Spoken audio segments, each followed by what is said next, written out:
Retomamos la clase, entonces. Una espira de alambre, dice, ¿verdad? Aquí ya leímos todo eso, ¿verdad? Entonces, bueno, primero el inciso A. ¿Cuál es el flujo en la espira cuando B es perpendicular a la cara de la espira? Entonces, en este caso, simplemente B punto A y el coseno va a 0, entonces simplemente B por A. Punto 16 teslas por 2.5 por 10 a la menos 3 metros cuadrados por el coseno de 0, que es 1. Resultado 4.0 por 10 a la menos 4 Weber. La unidad de flujo magnético es el Weber, ¿verdad? Que equivale a un Tesla por metro cuadrado. Originalmente era porque la unidad de campo magnético se definía como Weber sobre metro cuadrado. Cuando se le dio el nombre de, ya se acordó darle el nombre de Tesla a la unidad de campo magnético, entonces el Weber quedó como unidad de flujo y el Tesla como unidad de campo magnético. Y entonces queda la unidad Tesla por metro cuadrado para equivalente a un Weber. El inciso A, cuando están a 30 grados, el área con el campo, entonces simplemente el coseno de teta aquí cambia la situación porque ahora tenemos el coseno de 30 y tenemos 0.165 por 10 a la 0.165 por 2.5 por 10 a la menos 3, que es el área. Acuérdense que el área entonces se calcula, ¿verdad? En base a que el lado es 5, entonces es 5 centímetros, 5 por 5, 25 centímetros cuadrados, o sea, 2.5 por 10 a la menos 3 metros cuadrados. Eso, valga la aclaración, de ahí sale el área. O sea, el resultado es 3.5 por 10 a la menos 4 teslas sobre metro cuadrado. Ahora bien, veamos lo que ocurre. Dice acá,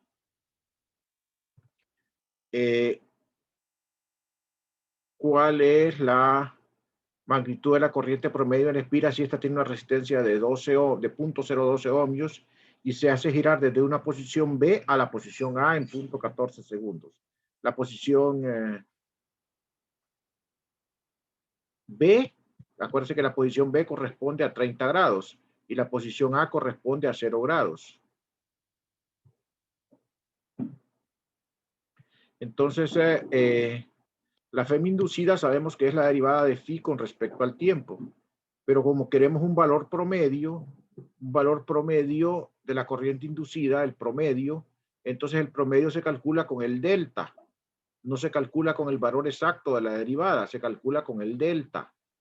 Entonces el delta es el valor al final de el flujo, que es 4, menos el valor, el valor en la posición B, que en la posición A, que es 4, menos el valor, este sería el flujo en la posición A, o sea, correspondiente al inciso A, y este sería el flujo correspondiente al inciso B. Entonces sería 4 menos 3.5 por 10 a la menos 4 entre 0.14 segundos. Eso es 3.6 por 10 a la menos 4 voltios, ¿verdad? ¿Vale? Entonces, la corriente pues va a ser el voltaje entre la resistencia por la ley de Ohm. Entonces va a ser 3.6 por 10 a la menos 4 voltios entre 0.012 ohmios. Si ustedes hacen la división, el resultado va a ser 0.030 amperios. Si paso entonces el punto 3 líneas para 3 y puntos para acá, van a ser entonces 30 miliamperios. Miren, este es un mili, es una M, no es una micro, es una M. No la vayan a confundir, que es lo que pasó con algunas personas la vez pasada. Miren, aquí la situación es la siguiente, ¿verdad? Si ustedes tienen, por ejemplo, la espira, o sea, la situación real es la siguiente, ¿verdad? Ustedes tienen la espira en una posición o la tienen ya en, aquí, digamos, el campo magnético, digamos, que va acá.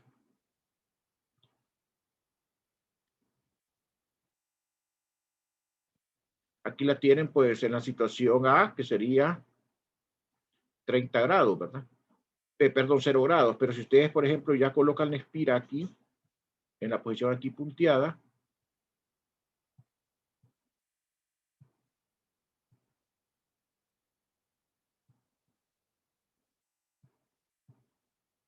aquí tenemos el área también A, ¿verdad? Aquí. Digamos, aquí tenemos el área en la misma dirección. Entonces, pero si están en la posición punteada acá, el ángulo, la espira giró un ángulo teta. Y si ustedes vienen para acá, digamos que van girando en este sentido, que giran de acá para acá un ángulo teta.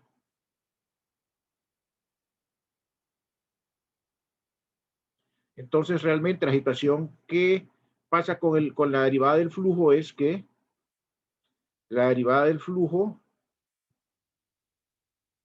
con respecto al tiempo sería exactamente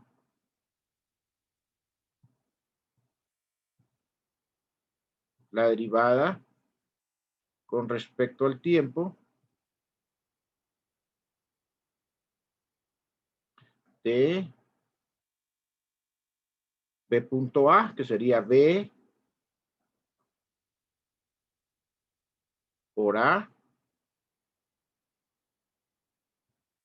por el coseno de teta. Aquí lo que va variando es teta. Entonces, sacan el B para afuera, el A para afuera, y lo que les queda es la derivada con respecto al tiempo del coseno de teta.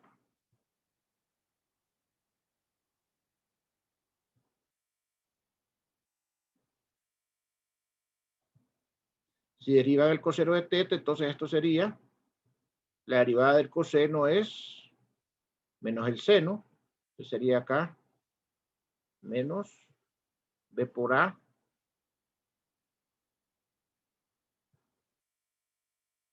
por el seno de teta.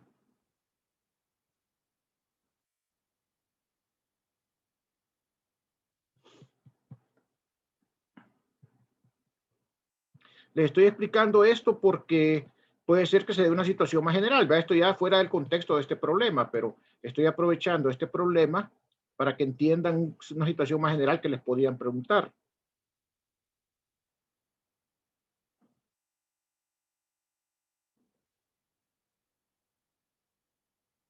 Pero aquí hay que usar la regla de la cadena. Hay que multiplicar esto por la derivada de teta respecto a t. Ay, se me pasó esto. La derivada de teta respecto a t.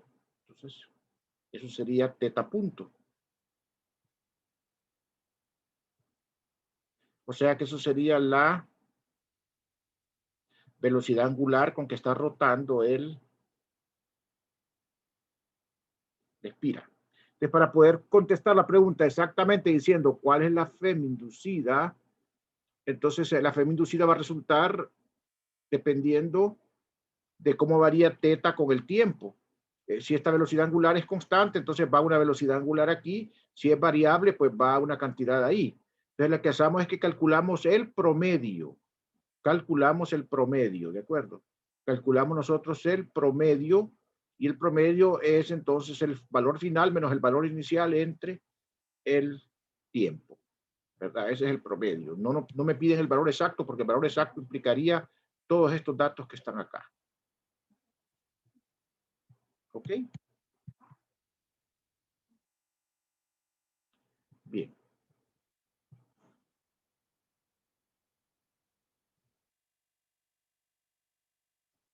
Entonces,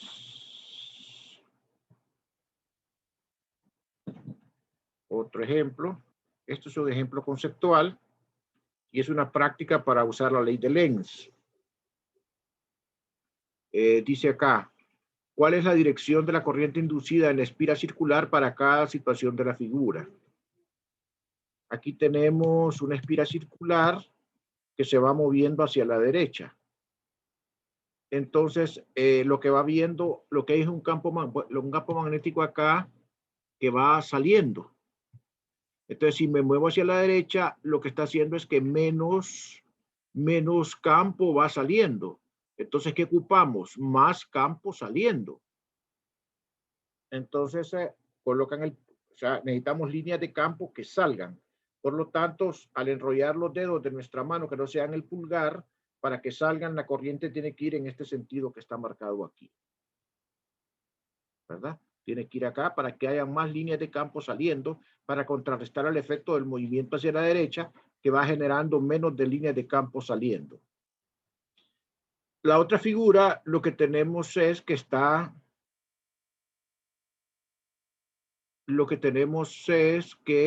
disminuyéndose el área. ¿Verdad? Aquí está disminuyéndose el área. Miren, este es el área, pero el área está disminuyendo. Entonces aquí lo que ocurre es que hay un campo entrando, pero como hacemos el área más pequeña, hay menos campos entrando. Entonces necesitamos más campo entrando por la aspira. Entonces, si ustedes colocan su pulgar, así como está ahí la respuesta, van a ver que en efecto eso corresponde, porque generaría al enrollarse los dedos restantes, campo entrando. Entonces, esta sería la dirección de la corriente inducida. Aquí tenemos el polo sur y el polo norte de un imán. Entonces, acá el polo magnético sur se mueve desde abajo hacia arriba en dirección de la espira. O sea, se mueve acercándose a la espira. Perdón, de arriba hacia abajo. O sea, en dirección de la espira. O sea que lo que va viendo, el campo magnético con el polo sur aquí y el norte acá, generaría un campo natural así como está dibujado acá, ¿verdad? Así como está dibujado acá. Entonces, si yo vengo y genero un movimiento del polo sur desde abajo hacia arriba en dirección de la espira,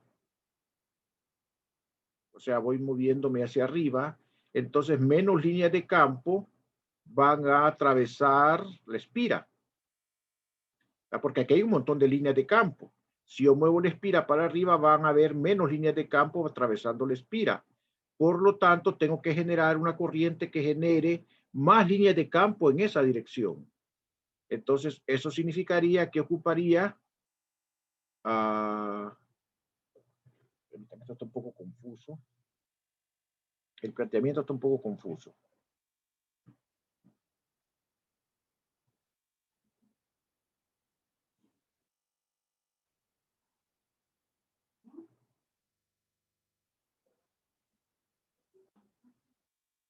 Sí. Vamos a suponer que entonces que este movimiento, vamos a interpretarlo así, ¿verdad? Porque aquí es un problema de interpretación. No entiendo muy bien cómo pregunta ese movimiento no está bien claro ese movimiento del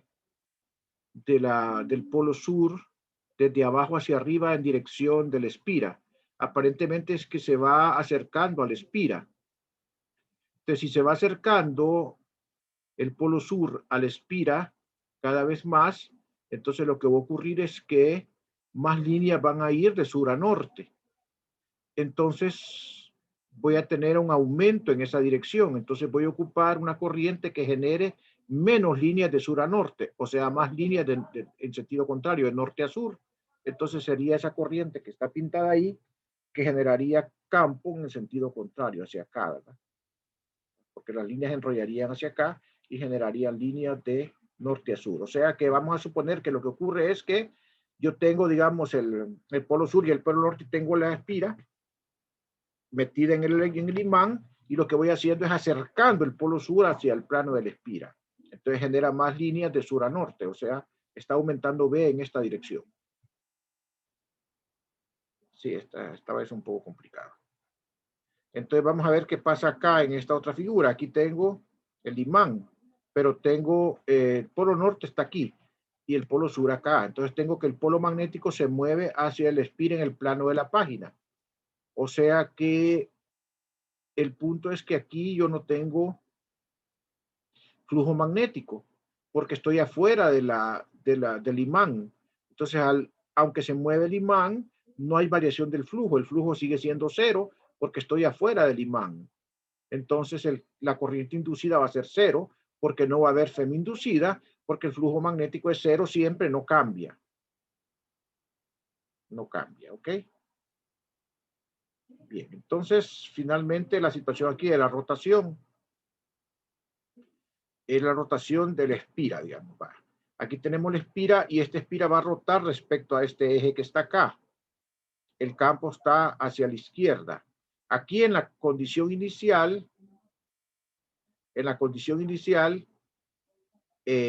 no está pasando ninguna línea por la espira, porque la espira está orientada acá en esta dirección y el campo están en el mismo plano, el campo con la espira, o sea, el elemento de área, el vector de área de la espira viene saliendo. Pero si la espira comienza a rotar, entonces el elemento de área va a formar ya si comienza a rotar en este sentido, entonces lo que va a haber es que ya va a haber líneas hacia la izquierda que van atravesando la espira.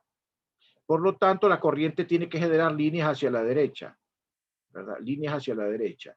Entonces la corriente viene hacia acá para que genere campo hacia la derecha en el momento en que se enrollen las líneas, ¿verdad? Las líneas de campo. O sea, si ustedes colocan la espira ya rotada, va a generar líneas contrarias al campo B si colocan la corriente en este sentido. Porque cuando ya rota un ángulo, ya va a haber líneas a la derecha atravesando cada vez más la cara del espira, o sea, el área del espira. Entonces, esos ejemplos era para visualizar nada más las aplicaciones de la ley de Lenz, ¿verdad? Voy a terminar acá. Dice acá, ejemplo, sacar una bobina de un campo magnético. Una bobina cuadrada de alambre con L igual 5 centímetros y resistencia total de 100 ohms contiene 100 espiras y se coloca perpendicular a un campo magnético uniforme de 0.600 teslas, como se muestra en la figura. Rápidamente se tira de ella para sacarla del campo con rapidez constante, en movimiento perpendicular a B, hacia una región donde B cae abruptamente a cero. En T igual a 0, el borde derecho de la bobina está en el borde del campo. Para que toda la bobina alcance la región libre de campo, transcurre en 0.10 segundos. Inciso A, encuentre la traza de flujo a través de la bobina. E inciso B, la FEM y la corriente inducidas. Inciso C, cuánta energía se disipa en la bobina. Inciso D, cuál es la fuerza promedio requerida, fuerza externa. Entonces, aquí tenemos el campo, ¿verdad? Que va entrando, que vale 0.600 teslas. En toda esta región que está acá, ya fuera de aquí el campo vale 0. El extremo de la bobina el extremo derecho está coincidiendo con la zona límite de campo, como dice el problema acá. Entonces, bueno, aquí va a haber una fuerza magnética, ¿verdad? Y una fuerza externa, porque que haga que la velocidad sea constante. Se va tirando, dice acá, ¿verdad? Porque dicen que la fuerza externa tira a la bobina para afuera. Entonces, el movimiento ese que hace la fuerza externa, o sea, el movimiento que genera la fuerza externa es contrarrestado por la fuerza magnética para que haya equilibrio y la velocidad sea constante. Entonces, la bobina va a ir cada vez moviéndose a la derecha. Entonces, la variación de flujo, la tasa, dice aquí, inciso A, la tasa de cambio de flujo a través de la bobina. Entonces, eso va a ser el flujo final, que va a ser 0, ya cuando hayamos sacado toda la bobina del campo, menos el flujo inicial, ¿verdad? Que es el flujo inicial que va a ser 1.50. ¿De dónde lo saco eso? Porque el campo es 0.650 y el área es 5 centímetros y son 100 vueltas. Entonces este sería el flujo final, el flujo inicial, y el tiempo que transcurre es 0.100 segundos. O sea que la razón de cambio de flujo es menos 1.50 por 10 a la menos 2 teslas por metro cuadrado sobre segundo. O Weber sobre segundo, ¿verdad? Entonces, ahora dice la FEM inducida. Entonces la FEM inducida va a ser entonces menos n delta phi en delta de t. Entonces va a ser menos 100, que es el número de vueltas, por delta de phi en delta de t.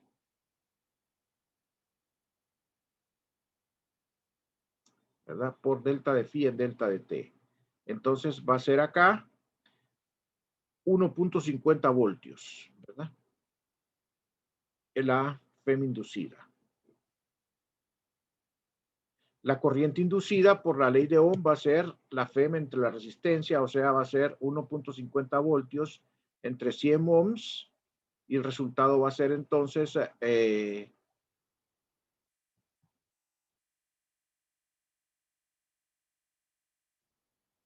resultado va a ser entonces 1.50 por 10 a la menos 2. Ahí se me fue, son amperios, ¿verdad? Aquí el resultado no. A ver si hacemos un pequeña la página y se mira. Son 15.0 miliamperios, o sea, 1.50 amperios. Aquí son amperios. Bien.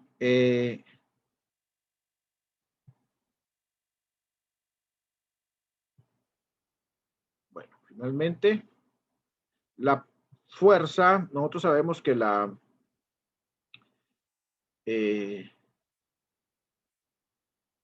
fuerza promedio es el trabajo entre la distancia.